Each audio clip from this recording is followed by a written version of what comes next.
All right, here we go. Here we go. Let's rock and roll here. Good morning, everybody. Happy Monday. Congratulations to the guys that did the race. How was it? Fun? Yeah, it was great. Those pictures were crazy, man. I mean, they were just crazy. Were you guys that muddy during the race, or was that just something you did afterwards? No, that was You would go and get muddy, and then you jump in something, get cleaned off, and then you're like, oh, I'm good, and then get muddy again. And Wow. Yeah, there was one where you like crawled just straight through mud under barbed wire. Oh, my God. Wow. Wow. Like you could have been hurt. Yeah. Well, congratulations, man. That was awesome. That's a good accomplishment for you guys. That's awesome. Listen, I promised you that for 2 hours worth of work, I was going to show you how to be a millionaire this morning. Okay? I have to give a little context to it, though.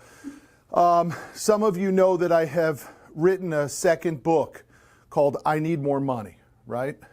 The reason I wrote that book is I wanted to test myself, but I also wanted to share the story of my brother-in-law because I believe it is an absolute epidemic that most people don't have enough money.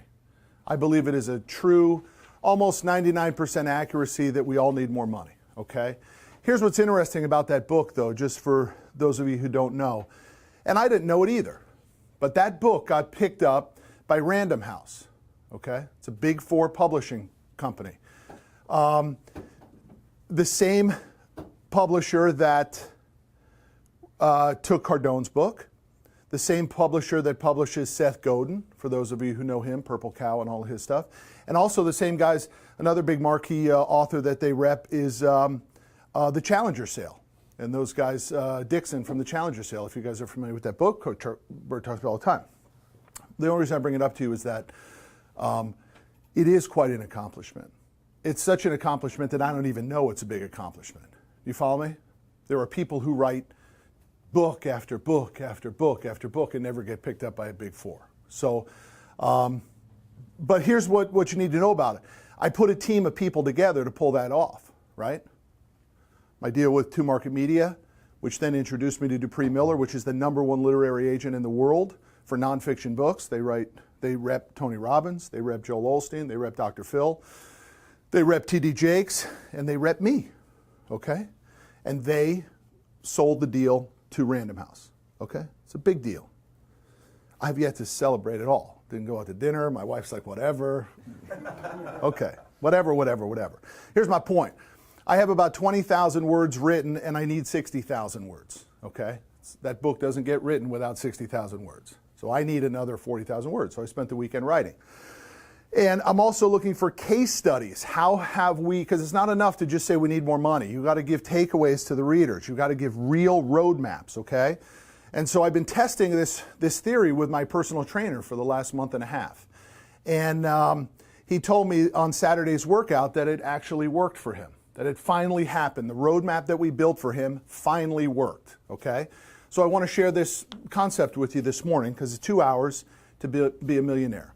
The first thing that we did for my personal trainer was we analyzed his current money situation, okay? Now, he has a retirement account that is paying 6% a year annual return, and he's putting about $100 a month in it, okay? It's not enough. You know what the minimum number is? $2,000. You need to put $2,000 a month away for X period of time to be a millionaire. His question was like, man, I can't do it. I got 15 clients.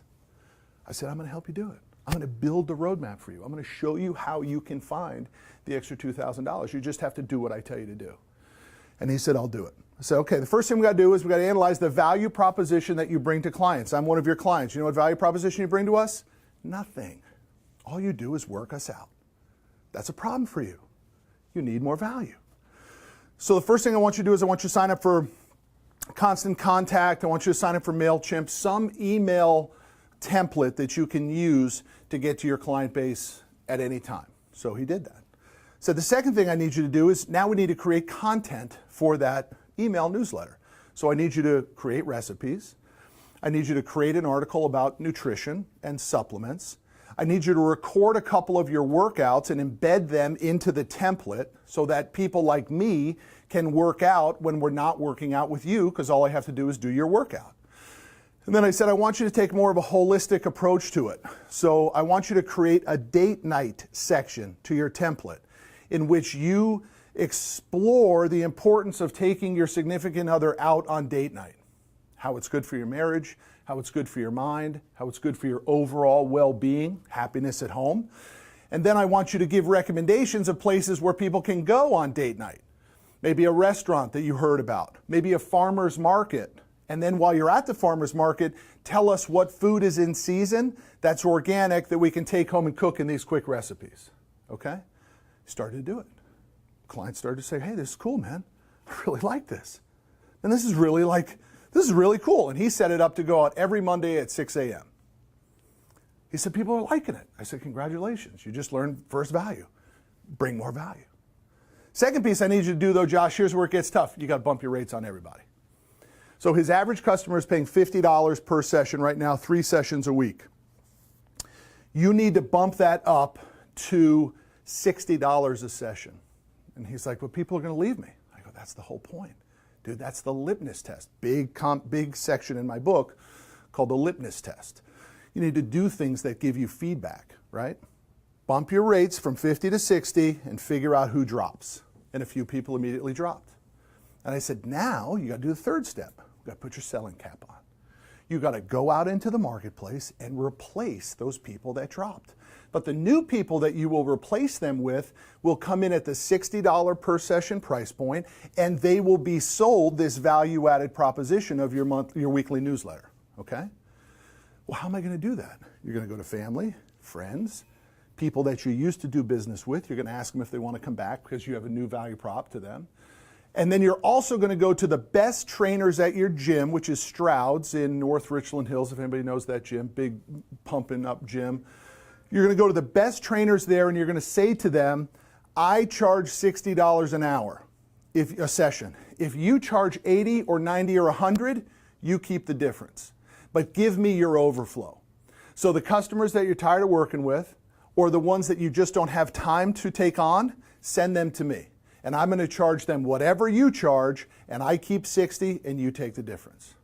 Okay? He did that. Guess what? Now has 18 customers. So that's what he told me on Saturday. It worked. I lost a few from my 15, put my selling cap on, it gave value add, and now I have 18 again. These 18 all paying $60, except for me. I'm still paying 50. Okay? So what did that do? What did that do for Josh? How did it play out? First off, I said, Josh, how long did it take you to do the newsletter? How much extra time does it take you? He said, max 2 hours a week.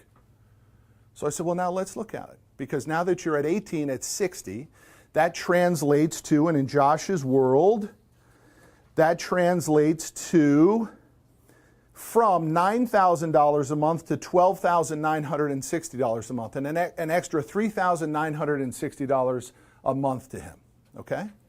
He needs $2,000 of that to go into the exact same mutual fund, paying 6%, and now let's play it out for you. Josh is 30 years old, by the way. So here's the investment calculator. Josh is going to start with 0. He had a few $100 in the account, but I'm going to just make it easy and say 0, okay? The annual rate of return is 6. Here's what's important. People need to understand this. Certain mutual funds aren't going to pull 6%, but the S&P 500 over the last 20 years has averaged 7.96% annual return. So if you don't know shit from Shinola about investing, all you have to do is buy the S&P index fund, and it should return you close to 8%. But we're using 6%. So the rate of return is 6. How much does he plan to contribute? $2,000. For how many years? He has to do it for 21 years.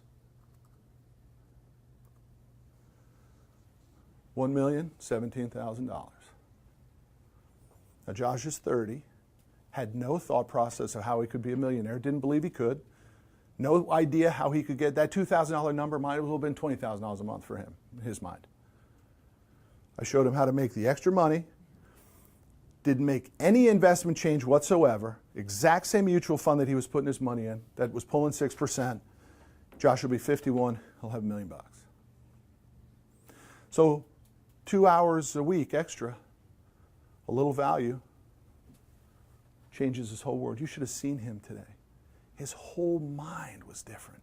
His whole outlook on life was completely different. He saw a finish line. He saw actually something that he could achieve, whereas 6 weeks ago, he didn't have any idea. In fact, he woke up every day beaten. Here I am going back to work, man. It's not moving the needle of my net worth. It's not going anywhere. What am I doing this for? How can I pull this off? What does the future look like, right? Some equipment finance guy who's writing a book comes in and says, I got the roadmap for you, dude. I can help you with it. I'll show you how to do it. It's not that hard. Just follow my lead. Just do what I tell you. It's available for anybody. 2 hours a week extra to make you a millionaire. Now, what could you do with it? Look, don't forget where we are, right? It's $24,000 a year, y'all. It's $24,000 a year. Not a lot of money, right? The data tells us a really sad story, though. Here's what's scary. 26% of all Americans have zero in their savings account. Nothing. Not a dollar. 7% of Americans don't even have a savings account. They don't even have a separate account set up to put a few dollars in, okay? The average American has $4,436 in their savings account. 76% of Americans are living paycheck to paycheck, and the average person in their 60s has less than $200,000 in their retirement account. I need more money. Everybody needs more money. But it's not just good enough to say I need more money. You need a roadmap. This is a beautiful roadmap here for you. It's the simplest, easiest roadmap. You could put it, it doesn't matter what career you're in, let alone our career, to be able to put this into place. Deliver a little bit more value, raise your prices just a little bit, get better clients, service the heck out of them, get that extra $2,000, put it in a mutual fund that pays you a minimum of 6%, and in 21 years, you're all set. In your 20s, think about what that could be. In your 30s, 51. In your 40s, 61. The idea of retirement is what? 65. Done. If you're way behind in your 40s, I just built you the roadmap. What happens if you're in your 50s? Right? Huh? You could double it up a little bit. By the way, if you went to $3,000 a month, it drops it down to 17 years. Okay? Probably at $4,000 a month, it drops it down to, say, 14 years. So if you're in your 50s and you're behind, you have no money saved, no problem. $4,000 a month, 50 grand a year, socked away into a savings account that puts out 6% annual return. Add 14 years to 50, you're 64 years old. Guess what retirement is? In everybody's mind, you're good. What if you're in your 60s, right? People are living into their 80s now. Start at 60. Put 4 grand away, you should be in maximum earning potential at that point, right? At 14 years, you're 74 years old. Pretty good, not bad. I wrote the blog about it. It's right here. We'll do a video on it today if anybody wants to see it. I'll leave this here. Rich will post it. But that's the takeaway, y'all. If you're like Josh, who a month and a half ago didn't know what the hell to do, just was like, man, it's another day where I'm grinding out, training people. I have no vision, I have no plan, I have no goal. It doesn't even seem like it's possible. Here it is, okay? That's the takeaway for today. That's our morning scrum, all right? Let's move to our Golden Gate meeting, okay?